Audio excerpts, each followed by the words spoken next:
continue. Rather, this is the path of the Torah. Commentary. This statement and others in this Halachah, a combination of quotes from Pirkei Avos 6:4 to 17 and 5:23. So as we say, yeah, we know it's very famous Mishnah, right?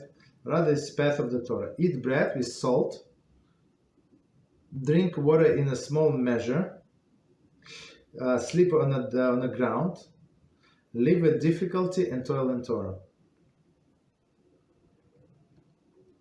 So it's very interesting. Even the water, don't drink a lot. Right? People sometimes they drink walk around with the big bottles. I'm not sure why do you need so much drink. It's like also like craziness. Say it's just water. It's not just water. It's indulgence, right? Even in water. So the Torah is very like straightforward. Eat bread with salt. Drink water in small measures, right? Sleep on the ground, live a life of difficulty, toil in Torah. 45. The Rambam does not advocate ascetic penance, right? So as we learn in Hilchot. So we're not Christians, we're not other crazy people, not monks or whatever this, like Buddhist marches or other things. No, HaShem wants us, as Rambam explained, in Hilchot 3:1, so he says that we have to live normal life. You have to have a family. You have to have a house, not house, like place to live, like normal. Have a wife, have a husband, have a job to pay your bill. Go learn, go study Torah. Go work, study Torah, and all other things. So we're not expecting that people like sleep on the ground.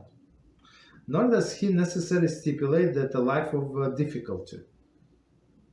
So because we explained there or in other places, so when it's a difficult life, so a person cannot concentrate on the Torah, right? So especially don't make yourself life the difficulty by yourself. HaShem is going to send you tests. That's more than enough. Don't create difficulty for yourself, right? The only allowed difficulty is to learn more Torah. So of course you're suffering. You want to sleep. You want to do this or that. But that's allowed difficulty. But other difficulty not allowed. Right. So one more time. Nor does it necessarily stipulate the life of difficulty is prerequisite to complete involvement in a Torah study. So it could be normal. You can work and you can study Torah. There is no contradiction. However, it is often the only path through which one can attain that goal. Okay, because why? Like logically, in order to study more Torah, you would need to work less. You need to get involved in other things and worldly things less, and is like naturally you would have less like in material world. Of course, HaShem can send you wherever He wants. There is no contradiction, but naturally you would have less, but you have to be happy with that less. Frequently,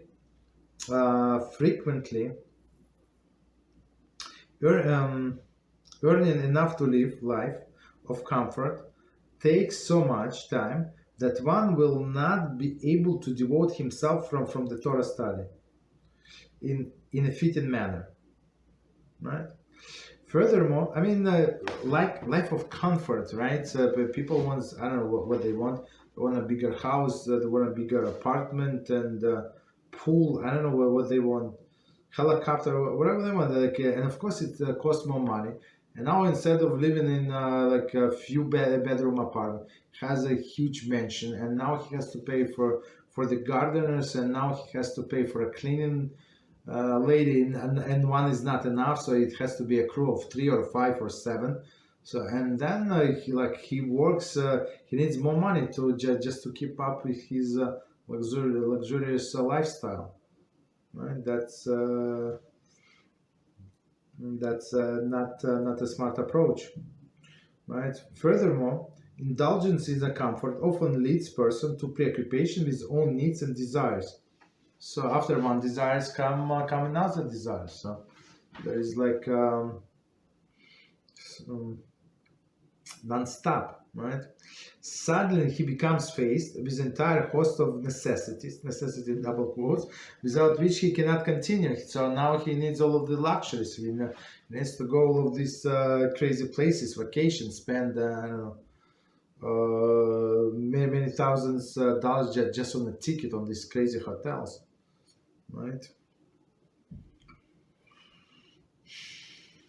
But if he lives simple life, so he would be able to learn Torah. But with all of these things, I mean, he has simply no choice but continue, like just to keep up with all of these demands.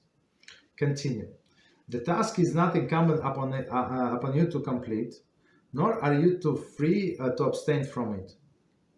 Okay, 26. If a person contemplates the totality of the Torah knowledge, which there is no grasp, he may be intimidated and unwilling to begin such an undertaking. Hence, he is counseled that he is not expected to complete the study. So, I mean, if you just look at, let's say, if you have ArtScroll Talmud, you look at, like, I'm not sure how many, maybe it's 72 volumes, I think. 72, like a lot. So and then you start learning, for example, right? And you did only a few pages, and it took you so long time. And you look at how thick the book is, and it's only one of the many. So a person can get depressed and say, in 500 years I'm not going to finish this. Maybe even more. Even if I study every day, like for a few hours, I would not be able to finish it. Right, even in 20 years.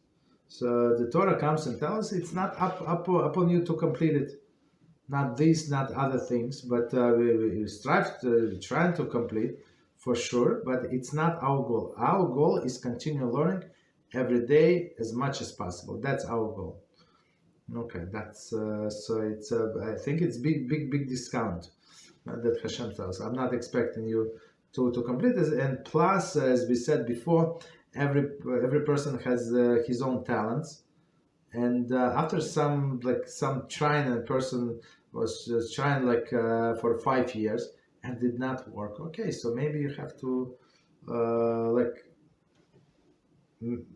minimize your Torah study like a little, not to get completely frustrated, and go into business a little, right?